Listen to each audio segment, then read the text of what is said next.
Journal de la mi-journée sport, 6e et dernière journée à la Ligue des champions de la CAF. Le tout-puissant Mazembe reçoit cet après-midi à 14h30 heure de Kinshasa au stade de Kamalondo le club marocain de Moghreb Tétouan. Une victoire est impérative pour les Corbeaux louchois en vue d'assurer une qualification aux demi-finales de cette compétition d'élite africaine. Dans ce journal, nous parlerons également de cette rencontre qui s'est ouverte hier. Rencontre qui a réuni des scientifiques qui réfléchissent ensemble autour de certaines questions d'actualité, notamment celle de la tenue du dialogue national. La RDC a désormais un ordre national des experts comptables devant regrouper tous les professionnels de la comptabilité et qui permettra aux entreprises congolaises d'améliorer le climat des affaires en vue d'une consolidation de la croissance économique.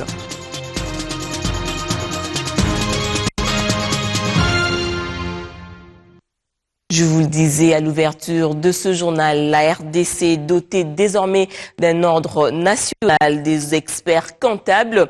La note de présentation sur le processus d'aboutissement de cet ordre a eu lieu vendredi en présence de plusieurs partenaires. C'est le ministre des Finances qui a procédé à cette cérémonie, plutôt à l'ouverture de cette cérémonie.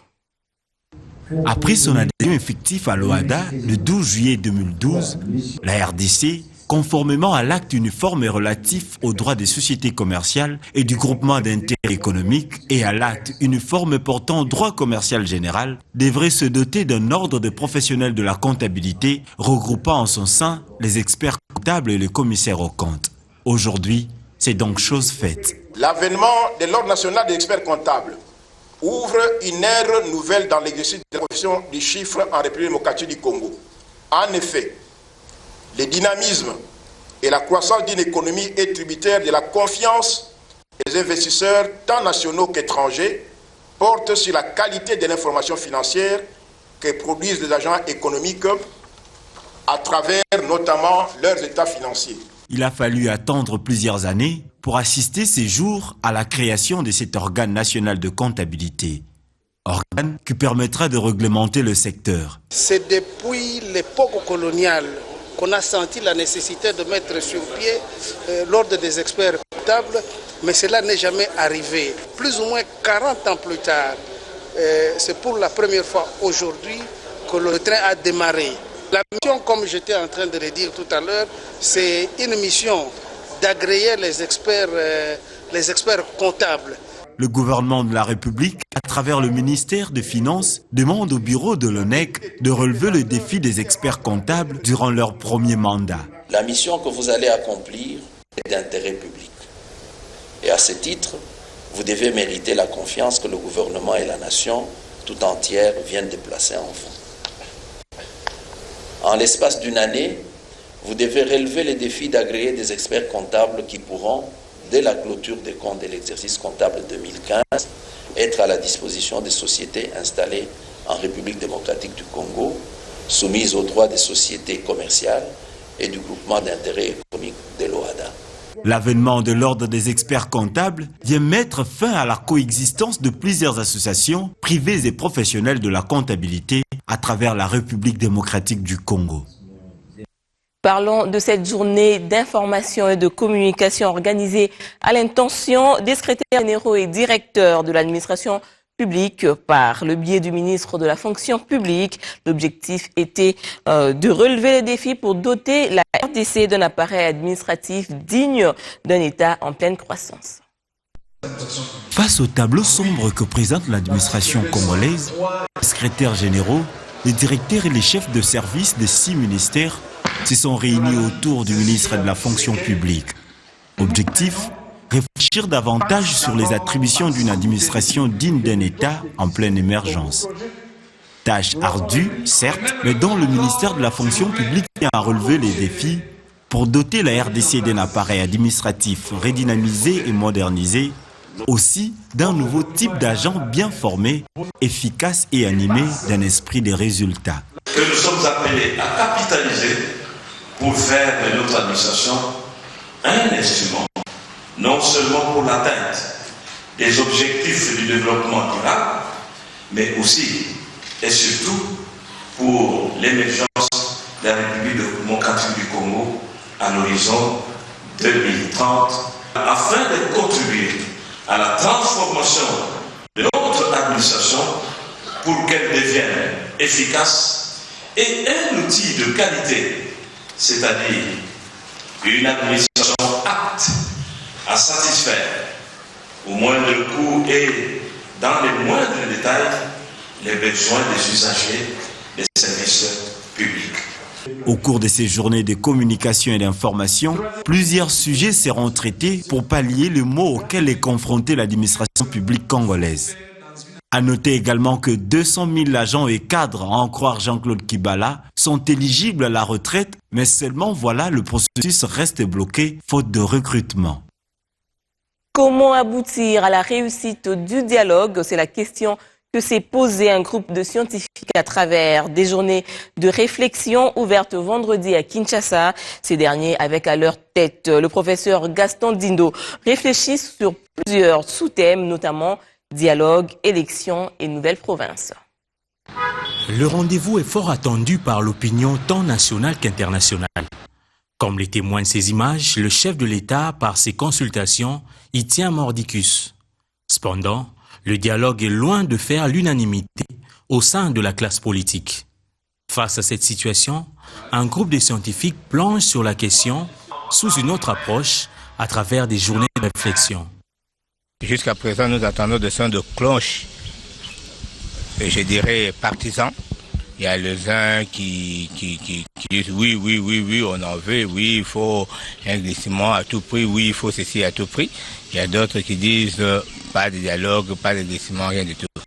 Mais la réalité est là. Est-il que nous avons des problèmes? C'est pas seulement en disant oui ou en disant ok, on veut ça ou pas ça, que on sera à mesure de résoudre le problème. On a besoin d'une réflexion. Une réflexion qui, selon Gaston Dindo, doit dépasser tout clivage politique, ethnique et religieux au profit de l'intérêt général. Le plus important aujourd'hui, ce n'est pas que demain, tel ou tel soit au pouvoir ou vienne au pouvoir. Le plus important, c'est que demain, la nation vive, que la nation se construise et que la nation retrouve en fait non pas seulement sa grandeur, sa dignité, et que surtout les Congolais aient confiance les uns envers les autres et que l'on produise une foi en l'avenir. Ces journées de réflexion vont se poursuivre le samedi avec des thèmes qui touchent à l'organisation technique des élections, à l'arrêt de la Cour constitutionnelle et aux lois de la République et fonctionnement des nouvelles provinces. À l'occasion de la visite à Kinshasa du ministre belge de l'économie, région wallonne et de l'enseignement supérieur et universitaire, la BCDC a organisé une conférence de presse axée essentiellement sur la présentation des projets à caractère économique dans l'objectif et la création en 2016 de la Kinshasa Management School. Reportage. La pratique économique ne doit pas être un mystère pour les cadres universitaires qui terminent le cursus de formation et ne doit pas être non plus un casse-tête pour les travailleurs. La BCDC se met en avant-plan avec justement des projets à caractère économique capables d'imposer l'expertise. La présentation des 10 projets s'est déroulée en module de conférence à la BCDC Banking Academy dans le cadre de la visite du ministre belge de l'enseignement supérieur et de l'économie région wallonne. Une occasion pour les différents participants de reconnaître que cette initiative est très pertinente pour tisser un lien cohérent entre le monde académique et le monde économique. Le fait de vouloir créer ici une école de management est pour moi un élément tout à fait essentiel. On ne peut développer un pays que s'il s'inscrit pleinement dans les normes internationales. Permettez-moi de saluer la BCDC, qui est la première banque de la région, et je souhaite plein succès à tous ceux qui s'impliquent. Les enseignants congolais ainsi que la Fédération des entreprises du Congo ont répondu favorablement au partenariat entre les universités européennes et congolaises. Ce programme a été mis en place suite à l'initiative du directeur de l'Université de Liège, en la personne du professeur Albert Corré, faisant suite en fait à la demande de la Fédération des entreprises du Congo, en acronyme la FEC, nous demandant de les aider, de répondre aux besoins en formation exprimés par les entreprises congolaises pour la formation des hauts cadres dans le domaine de gestion et du droit de l'entreprise. La BCDC et ses partenaires se disent satisfaits des réalisations et comptent faire du capital humain un atout. Le projet privilégie 3 axes. Le renforcement du capital humain, le renforcement du secteur et le rôle du secteur dans l'économie nationale. Et je pense qu'en collaboration étroite avec la BCDC, le projet de la BBA Academy nous permet de rejoindre ces objectifs-là. On a fait un condensé très important et un condensé qui nous permet bien entendu de sensibiliser l'ensemble des participants au potentiel que nous avons en matière de formation et en matière de formation de très haut niveau qui permettra à terme de créer la Kinshasa Management School. Tous ces projets ont pour mission la création en 2016 de la Kinshasa Management School, qui est un objectif fondamentalement important pour la ville et pour le pays. Voirie urbaine dans la ville de Butembo, les travaux sur les rues Kinshasa et ambiance appelée boulevard Denis Paluku avancent à grands pas sur les rues de Kinshasa. Les ouvriers s'attellent aux travaux de drainage des eaux, tandis que sur le boulevard Denis Paluku, l'heure est à l'asphaltage. Rue Kinshasa et boulevard Denis Paluku, ce sont ces deux axes qui sont en pleine réhabilitation, ici en ville de Butembo, par le gouvernement provincial du Nord Kivu. Si sur le boulevard Denis Paluku, la rue est totalement stabilisée et prête à recevoir l'asphalte, la rue Kinshasa, ce sont les travaux de drainage des eaux qui avancent à pas de géant. Un vrai motif de satisfaction pour l'ingénieur Siki Kambale. À construire le talon qui consiste à faire passer les eaux sous la chaussée jusqu'à l'exutoire. Alors, juste après l'assainissement, nous allons procéder au rechargement de la rue Kinshasa par la latérite. À Butembo, les habitants saluent les travaux qui s'exécutent sur les différentes de la ville. Je l'encourage vraiment de continuer, que de ne pas se décourager avec les paroles des habitants ou soit des opposants, mais vraiment je l'encourage. Je demande au gouvernement provincial d'accélérer avec le travail. La première chose est que nous saluons ces travaux de réhabilitation de la voirie urbaine de Butembo et nous pensons que ces travaux soient finis comme ils ont été prévus. Dans quelques heures, le boulevard Denis Paluku recevra de l'asphalte qui sera posé officiellement par le gouverneur Paluku en mission de travail ici en ville de Butembo, car tout est fait prêt. Propre, bien, beau, sain, fiable, moderne. Vous pouvez poser certainement la question: de quoi s'agit-il? Il s'agit bien du Centre international de diagnostic qui annonce l'ouverture effective de son nouvel établissement dans la capitale. Il est conçu suivant les normes internationales et se veut être un cadre par excellence où patients, hôpitaux, médecins pourront bénéficier des services de diagnostic méticuleux. Plus besoin de recourir aux institutions hospitalières étrangères pour bénéficier de soins de santé adéquats. Le Centre international de diagnostic a ouvert officiellement ses portes ce jeudi à Kinshasa. CID, établissement de diagnostic moderne, créé afin de mettre méticuleusement à la disposition des hôpitaux et médecins des services de diagnostic précis et professionnels afin de répondre aux demandes accrues en matière de diagnostic médical avancé en RDC.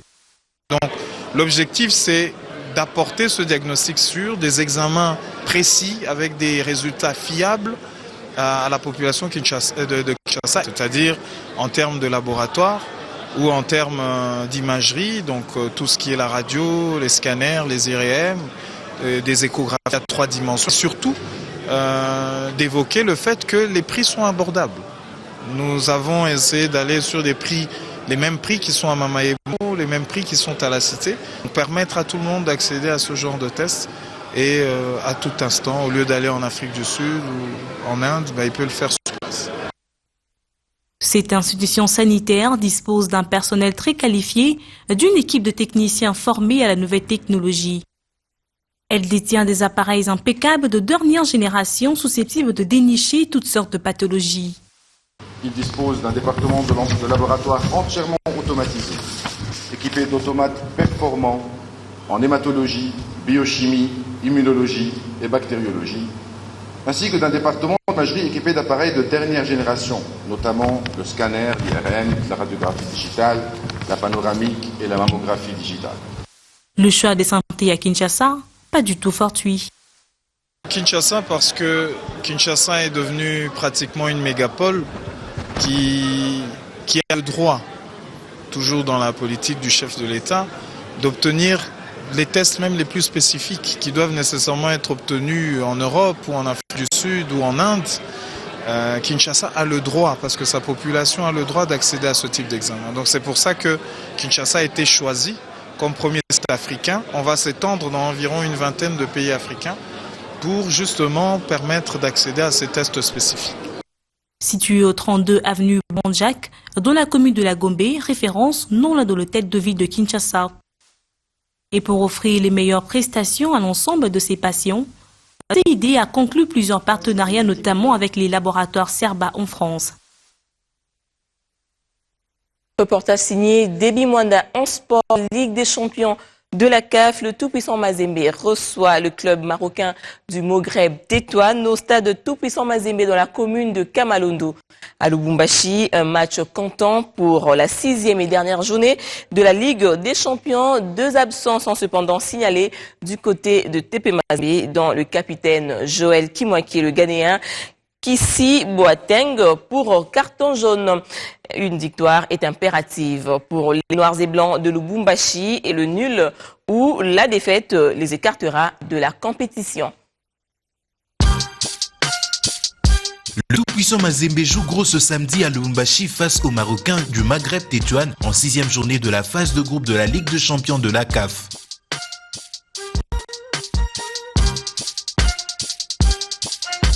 La situation dans le groupe se présente comme telle. Le Maghreb Tétouan du Maroc est leader avec 8 points à son actif, suivi de Al Hilal d'Omdurman du Soudan qui a également 8 points, et de même le TP Mazembe qui est 3e avec 8 points aussi.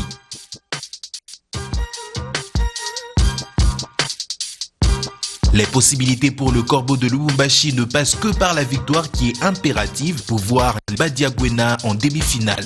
Un match nul ou une défaite éliminerait le noir et blanc automatiquement de la compétition en Ligue de champions de la CAF.